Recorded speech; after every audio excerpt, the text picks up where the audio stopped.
অন্তর্বর্তী সরকারের কয়েকজন উপদেষ্টা বিতর্কিত ভূমিকা পালন করছেন বলে অভিযোগ করেছে বিএনপি। গণতন্ত্র বাধাগ্রস্ত করতে একটি মহল চক্রান্ত করছে বলে অভিযোগ করেন দলের নেতারা। রাজধানীতে আলাদা অনুষ্ঠানে তারা এসব কথা বলেন। তানজিদ ভুঁইয়ার প্রতিবেদন। রাজধানীর সিডাপ মিলনায়তনে স্কুল অব লিডারশিপ আয়োজিত এক আলোচনা সভায় অংশ নেন বিভিন্ন দলের রাজনৈতিক নেতারা। বক্তব্যে তারা গণতন্ত্রের স্বার্থে জনগণের সরকার প্রতিষ্ঠায় গুরুত্ব আরোপ করেন।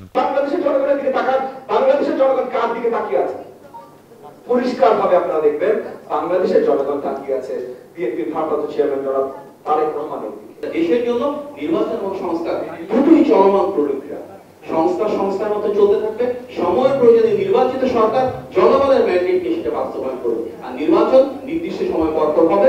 গণতন্ত্রের প্রশ্নে দেশের জনগণ কোনো আপোষ করবে না বলে মন্তব্য করেন বিএনপির স্থায়ী কমিটির সদস্য ডক্টর আব্দুল মঈন খান। গণতন্ত্রের প্রশ্নে আমি কোনো আপোষ করতে রাজি না। আমি বিশ্বাস করি বাংলাদেশের ইন্টেলেকচুয়াল বা যারা আছেন, যারা ক্ষমতার জন্য কত কিছু অনেক কিছু করতে পারে। আওয়ামী লীগ বা ছাত্ররা বা বর্তমান যে ইন্টারিম গভর্নমেন্ট অথবা যারাই হোক, তারা যদি ভয় করে যে জনগণ ভোট দিলে বিএনপি সরকারে এসে যাবে, কাজে ভোট প্রক্রিয়াকে বিলম্বিত করে। এদিকে জাতীয় প্রেস ক্লাবে এক আলোচনা সভায় স্থায়ী কমিটির আরেক সদস্য গয়েশ্বরচন্দ্র রায় বলেন, আওয়ামী লীগের দোসরদের পাশে নিয়ে দুর্নীতিমুক্ত দেশ গঠন সম্ভব নয়। এক একজন এক একটা কোম্পানির দায়িত্ব নিচ্ছেন, তারা ঠিক বুক টান করে চলে। যারা হাসিনার সাথে শয়নে স্বপনে মরণের পরে নরকে অথবা স্বর্গে থাকবে। আমরা চাই ডক্টর ইউনূসের সফল হোক। ডক্টর ইউনূসের সফল মানেই তো আমাদের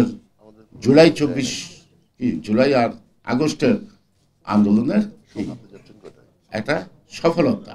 ওদিকে ১২৬তম জন্ম জয়ন্তীতে ঢাকা বিশ্ববিদ্যালয়ে জাতীয় কবি কাজী নজরুল ইসলামের সমাধিতে শ্রদ্ধা নিবেদন করেন বিএনপির সিনিয়র যুগ্ম মহাসচিব রুহুল কবির রিজভী। পরে সাংবাদিকদের বলেন, সরকারের কয়েকজন উপদেষ্টার ভূমিকা প্রশ্নবিদ্ধ।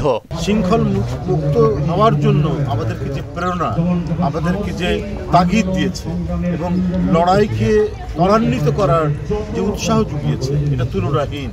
কোন দলকে প্রতিষ্ঠিত করার দায়িত্ব অন্তর্বর্তী সরকারের নয় বলে মন্তব্য করেন তিনি। এই সরকারের ভেতর থেকে যদি পার্টিজম দলমন্যতার আমরা যদি আভাস খুঁজে পাই, তো সেখানে তো আমাদের প্রতিবাদ করতেই হবে। তানজিদ ভুঁইয়া, মোহনা সংবাদ, ঢাকা।